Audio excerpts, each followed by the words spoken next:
Halo teman-teman, kembali lagi ketemu dengan Andi di channel King Kos, si Raja Kos.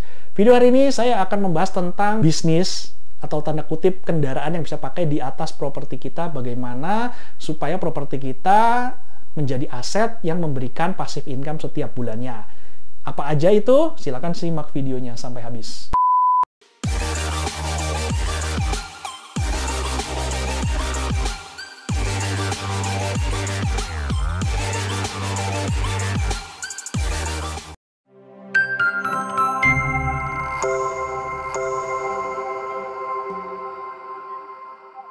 Oke teman-teman, sebagai pengusaha properti ya, sebenarnya yang kita harapkan adalah capital gain. Benar ya, capital gain, kenaikan harga properti dalam jangka panjang. Itu menurut saya hasilnya oke, resikonya rendah ya. Cuma bukan pengusaha properti yang sejati kalau hanya cuma mengharapkan capital gain. Kita harus bisa membuat income, apa ya, istilahnya recurring income itu. Jadi income yang bisa berulang-ulang kita dapat entah setiap bulan, setiap tahun dari properti tersebut. Jadi properti tersebut mencari uang buat kita gitu. Jadi bukan kita yang setiap bulan atau setiap tahun kita keluar duit terus buat ngurusin properti itu, tapi properti itu yang justru kita suruh bekerja untuk kita menghasilkan uang buat kita. Sampai nanti akhirnya kalau properti itu dijual, kalau harganya sudah sesuai dengan yang kita harapkan, kita mau ambil profit, ya udah kita jual gitu. Tapi selama kita belum jual, selama kita masih pegang, itu kita harus bisa memanfaatkan properti tersebut semaksimal mungkin. Dan kita membutuhkan kendaraan atau bisnis di atas properti tersebut. Kalau saya, kendaraan yang saya pakai adalah kos-kosan. Kos-kosan kalau dari segi ROI, return of investment-nya itu sekitar antara 6% sampai 10% ya. Kurang lebihnya sekitar itu. Kalau cuma disewa-sewain itu biasanya cuma sekitar 2%. Rata-ratanya segitu. Nah, teman-teman, sekarang ini banyak sekali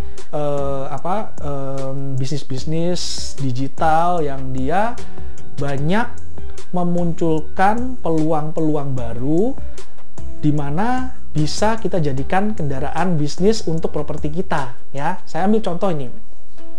Sekarang bukan cuma kos-kosan doang.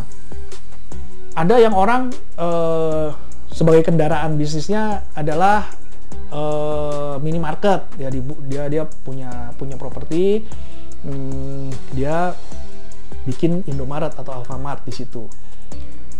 Terus ada lagi yang buat apa, misalnya buka toko, atau misalnya dia bikin showroom kendaraan gitu ya. Nah itu sebenarnya adalah kendaraan di mana kita bisa memberikan passive income, menyuruh si properti itu untuk bekerja. Tinggal kita lihat nih, kira-kira kalau misalnya kita pakai kendaraan bisnis sama kita sewakan begitu aja, hasilnya lebih tinggi mana gitu.